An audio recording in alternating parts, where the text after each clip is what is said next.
Welcome to the Holistic Health Bites podcast. I'm your host, Andrea Nicholson, crime scene investigator turned metabolic health investigator. This podcast provides bite-sized episodes to help you have a pristine health scene so you can live a vibrant, adventure-filled life. Let's dive in. Welcome back to the Holistic Health Bites podcast. Today, I am joined by special guest Heather Creson, who's going to share all kinds of great information about lymphatic drainage and various bodywork things and lots of techniques that we can all use every single day. Thank you so much for joining me today. Well, I live in Orlando, Florida. I've been a massage therapist and bodyworker for about 16 years. My undergrad is in health promotion and wellness. So I had a background with exercise science and kinesiology and those types of things, which really helped me in the massage world. I did internships with active isolated stretching, and that really got me on a good path for working with professional athletes on one end, and then on the other end, working with complicated neurological disorders. So we helped quadriplegics, paraplegics, Lou Gehrig's disease. That was a really interesting one to start working on. So I had a wide variety of experiences that brought me to this place. I work on little kids, I work on really old people, and everybody in between. So I've had a good time, lots of good experiences, and my even though I've had a great education, my clients have been the best education possible. Well, it's so fun. I love that you've had such a wide range of experience in all the things. What are some of the things that you kind of get started with, someone that just comes to see you or that, works with you directly? What are some of the things that you kind of start with? Well, one of the problems in my industry has been that people always look at where somebody is hurting or where somebody is tight. So they'll come in for a massage and they say, my neck hurts. So a massage therapist will work on the neck, they'll stretch some of the tight muscles, but they tend to stay in that general area. They're not necessarily looking at why all of those symptoms are occurring. So if you start asking why that's happening, you start getting different answers. So instead of just looking at all the symptoms somebody's experiencing, I like to start looking at how the systems in the body all work together for that healing to occur. So yeah, sometimes people can pull a muscle and it is a muscular issue. But if you start looking at pain or chronic disease, illness, coming back to inflammation and the root of inflammation, and it is what we put into our bodies, but it's also what we're getting out of our bodies. So our immune system, our lymphatic system is very involved with that inflammatory response. So in my world, I was able to start looking at the lymphatic system to decrease the waste and toxins that are within and around the cells. So as I start working with people, I really want to look at what is happening at that cellular level. And the very first thing that cells need in order to be able to heal is the ability to get rid of waste and toxins. The second thing they need is the capacity to adapt to stress. So if our cells are stressed physiologically, whether it's from not eating enough or eating the wrong types of things, if we're not hydrated, if we don't have the right minerals, or if we have outside stressors coming in that are messing with those balances, it's really going to hinder our ability to be able to heal. So regulating that stress response at the cellular level. Then the third thing I want to help people focus on is maximizing oxygen and nutrient delivery to the cells. So clearing the waste and toxins away from the cells is going to help the nutrients be able to get in. One of my favorite things, and I know restorative breathing is all the rage these days. Everybody's talking about it. And I love it. I think it's fantastic. It's a very valuable addition to any self-care practice. But one of the cool things about the way we use our breath is we need carbon dioxide in the bloodstream in order to dilate the capillaries to get oxygen into the cells. So if we're breathing too quickly, too much, if we're hyperventilating, we get a ton of oxygen in the bloodstream, but that leads to chronic hyperventilation, which gives us tons of different symptoms like anxiety or overthinking. It can eventually, in extreme cases, possibly even lead to disease or those types of illnesses. From a muscular perspective, that's totally different. It's is I see people chest breathing, they get their fascia and muscles up in the neck and shoulder area stuck. And then when they try to do those restorative breathing patterns, then you have tissue adhesions to clear up. But getting back to how cells heal, they need that oxygen to be able to get into the cell. So slowing down our breath, regulating those breathing patterns is going to help maximize the oxygen delivery into the cell. And oxygen, or in the presence of oxygen, is when we heal. So that's what I start working with on people. And, sometimes it takes a lot longer to explain it than it actually does to teach people how to do it. Like some of these techniques you can integrate really, really quickly. And that's what I love. I know we can, as healthcare providers, we can give a long list of things for people to do to get healthy, but it's a matter of having the time and energy to do them. So I used to give really long lists when I was first starting out in practice. Nobody ever did them and they weren't getting better. So I was like, how can I shorten this to make it practical for people to put into their lives? And a lot of the stuff I teach, you can do when you're doing other things. Restorative breathing, we can do that anytime we want. We can work on our posture anytime. Lymphatic drainage takes a little bit longer, but I try to make stuff short and simple and to the point, except for when I'm talking and teaching. then it goes forever. No, I love it. I think that's all fantastic. It always fascinates me when you really take a step back and look at these things that, number one, a lot of us are breathing wrong, like such a simple thing, and yet we just don't pay attention to it. And so we're not actually doing it right. And second, that we can really overcomplicate these things. And it doesn't need to be that difficult. We just need to get back to the foundations and, do the simple things, like you said. Yeah, and doing things in the right order is important too. So if you're adding tons of nutritious foods, but you aren't clearing the lymphatic system and getting those lymph nodes cleared out, you can still have issues. If you're constipated, you can put whatever healthy things in, which typically should help that constipation. But if you're not pooping, you're not getting toxins out. So let's do it in the right order. And then that our most powerful and productive healing work can begin. Absolutely. That's such a key critical part that everybody needs to focus on for sure. I'd love to just kind of back up a little bit and talk just broadly about the lymphatic system for anybody out there that doesn't even really know what that is. Where is it found? What does it do? And maybe a little bit about then how do you, keep that drainage open and keep it functioning? Okay.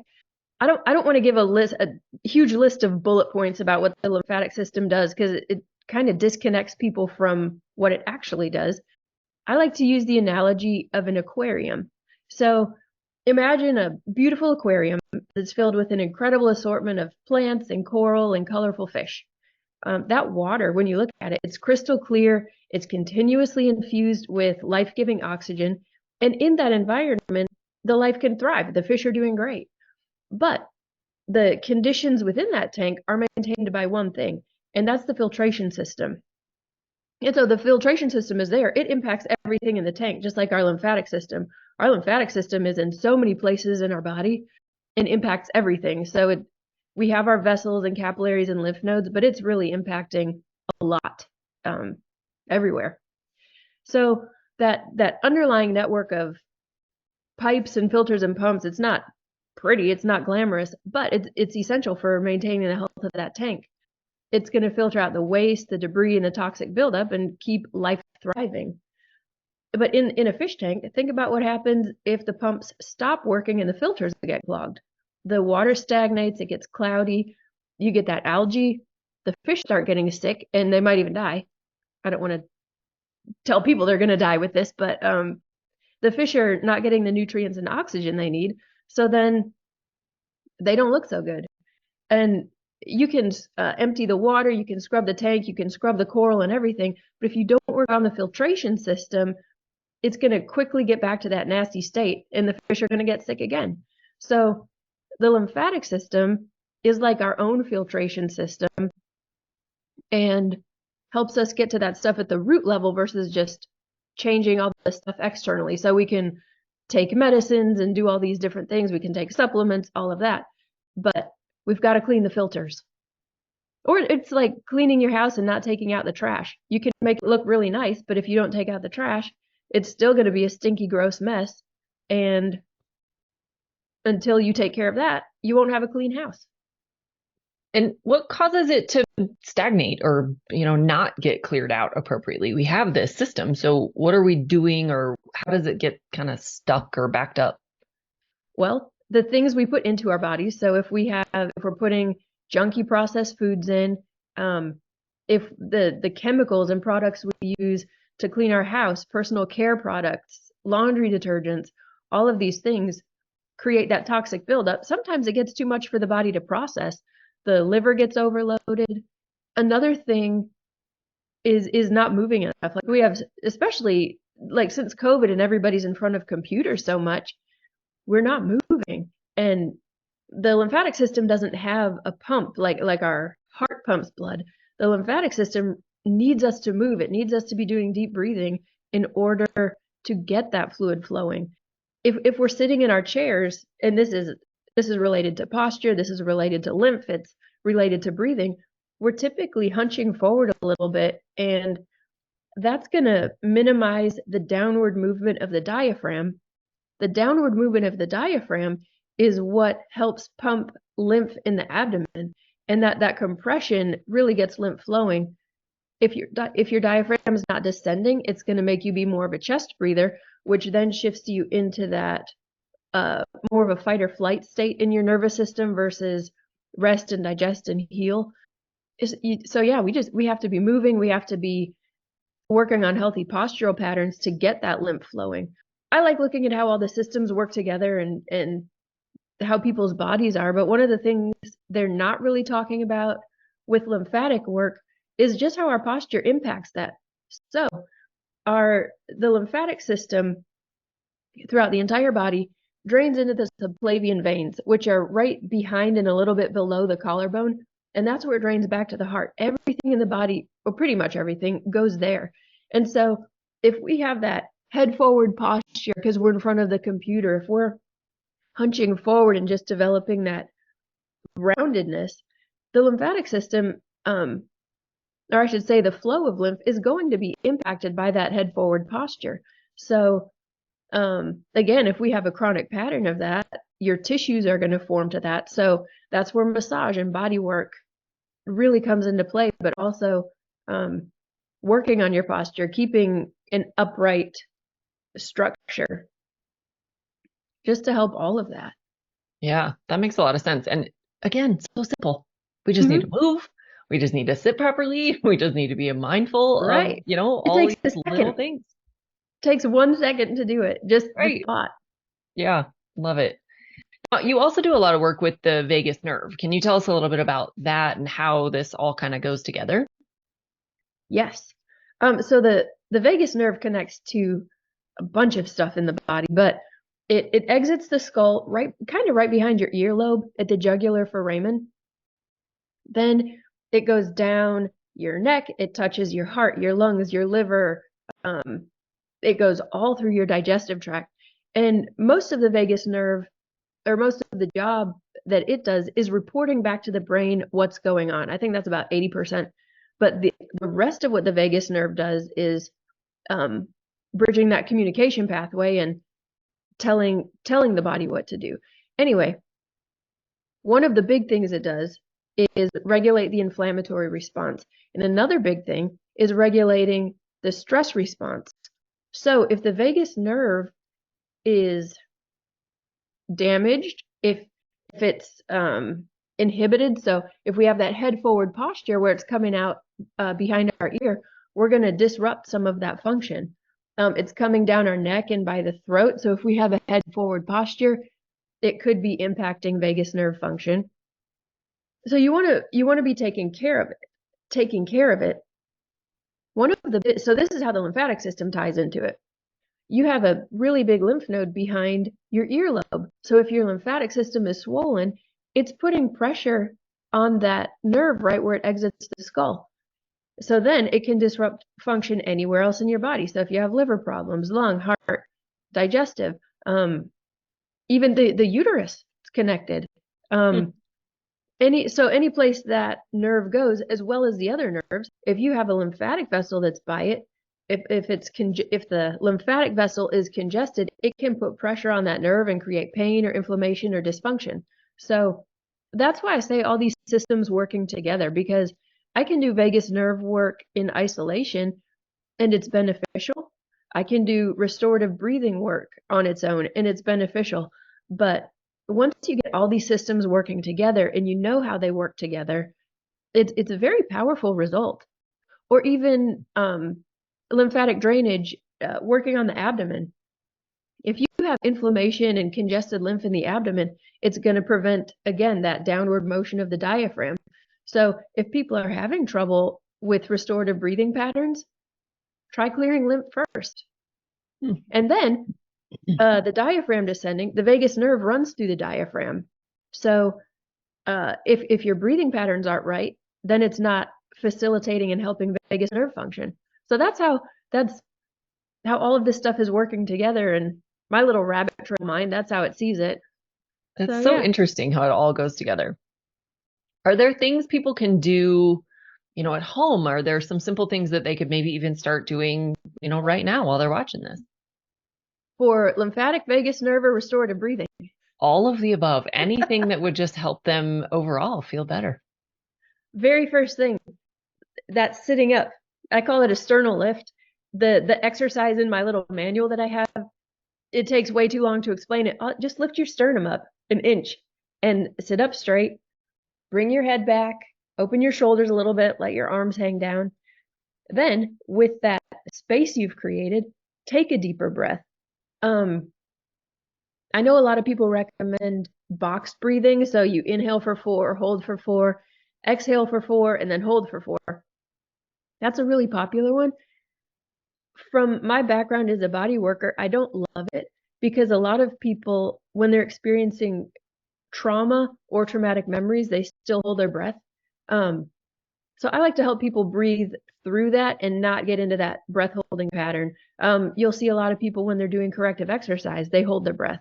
So I don't love breath holding for those reasons. So when I teach people, I recommend inhaling for 4 and then exhaling for a count of 8 or however long you can exhale. Just create an elongated exhale, and that's going to start helping to balance oxygen and carbon dioxide in your blood. Sometimes people will feel lightheaded when they do that. If you do, just breathe normally again until your body feels like it regulates. As for the lymphatic system, those 2 things I just talked about are going to help start set the foundation for improving the flow of lymph. I have a whole routine that I can teach people. I think you have a link. I have one for the head and neck that you can share with your audience. That's a good place to start. With lymphatic work, you really want to clear the points closest to the collarbone first. So it's like a traffic jam. You don't get cars at the back of the line to move first because there's not a place for them to go. You have to clear the blockage at the front first, and then traffic can start flowing appropriately. So the same thing is true in the lymphatic system. You want to clear it close to the drain point first, and then start working your way outward toward the extremities. One place that gets sneaky is the head and neck because it's close to your collarbone. But if you have fluid throughout the rest of your body, if there's congestion, it's actually going to keep pressure in the head and neck a little bit higher. So you need to open beneath that in order for the head and neck to drain. So the lymphatic system is for the entire body. But the brain and spinal cord have their own dedicated waste removal system, the lymphatic system in the brain, and it's called the glymphatic system. That is most active when we sleep. It is so many regenerative functions happen during that time, but you need the lymphatic system cleared first in order for stuff in the head to drain. So that's why I say the order of things is really important, because if we try to do everything for brain health, you need to make sure everything else is working first too. Oh, that makes so much sense. And we can't just isolate one body part. We're really one big ecosystem, and it all has to be working well. And I love that you talk about doing things in the right order, because I don't think that's a message that a lot of people are sharing, but I think that applies to a lot of things. And we do need to not only do the right things, but do them in the right order and for the right amount of time. And so I think that's a really valuable lesson. Yeah, and it's going to be unique to everybody, but our body systems work in very specific orders. Like again, if you're not pooping, any detox things you do are not going to be valuable. Or if your liver's already overloaded, you've got to take that load off the liver first, and then it can start processing stuff better. So I see a lot of people, they'll do detoxes and they'll get really sick. But I'm like, you're not detoxing because it's good. You're detoxing because your body, or you're feeling like garbage because your body's overloaded and you can't get it out. So it might be slower to get the right systems working in the right order, but it's far more effective. Yeah, absolutely. And it won't work if you go in the wrong order. Like you said, I mean, pooping is a big thing. And if that's not happening, anything else you do is pretty much not going to work, or it's going to come out in other ways and you're going to feel worse. So you're going to have rashes or, other skin issues or breathing problems, or, it's going to come out in another way, or it's just going to get stuck and make you feel really terrible. But we do have to go in the right order for sure. I love that. How do people find you, and what kind of information can they find when they do? My website is defyyourlimits.com. And when you get there, there'll be, just scroll down a little bit and there's a freebie. It talks about the missing link in your healing process. And that will show people the head and neck routine that I like to do. Now, I've already talked about head and neck should be a little bit later on in your healing, but I really like it because people still do get good results. They just get better results when they integrate the whole body. But you can find that there. I also, I found myself in the middle of a political and medical controversy with COVID, but because the skill set that I have deals with inflammation, I was perfect for being able, or I was in a perfect position to be able to help people with long COVID. So I have a resource there. It has different information, but it's actually the same video. If anybody's struggling with long COVID, I have that too. But yeah, that was just a little unique thing I found during that time period. Like, oh, I'm able to help people with this specific thing that they haven't even named as long COVID yet. But I had a really good experience doing that and have done a deep dive into all of those symptoms and how you can heal from them. So I love it. And for anyone that doesn't know, can you just give kind of a high level, like what symptoms would people be dealing with in case they don't know that is actually the root of their problem? That's been a tough one. They just recently started coming out with definitions, but the thing that I saw in practice is that it attacked people at their weakest link, and that's how everybody was describing it. So if somebody was dealing with chronic pain, their chronic pain got 10 times worse. If they were dealing with brain fog, it got even worse. Anxiety got really bad, depression, a lot of mental health things. But that for me in my world, that ties back into the lymphatic system and clearing all that away. It was just massively inflammatory and had a very different pattern than anything I've seen in 16 years. And people had a really hard time. And you've probably seen that in your practice too. So, I mean, yeah, the brain fog and neurological issues and muscle aches and pains, headaches and migraines, all those are very common long COVID things. But everybody was really different in where it hit them. A lot of gut problems, some people with heart problems. One of the things is that the spike protein really affects the endothelial cells that line lymphatic and blood vessels. And so if you have problems in there and it's creating inflammation, it's going to impact wherever those blood and lymphatic vessels go, and that's everywhere. So learning how to deal with the spike protein is huge. There are some really good supplements for it. I have that in my COVID line of things. But yeah, getting the lymphatic system cleared out, helping the immune system start regulating. A lot of people are getting success with long COVID doing intermittent fasting, because intermittent fasting in a specific duration is stimulating autophagy. We always have autophagy going on in the body. It's kind of like, for your listeners, the cells cleaning themselves, and they either clean themselves or they destroy themselves when their job is done. but the spike protein hides in the cells and wreaks havoc on everything.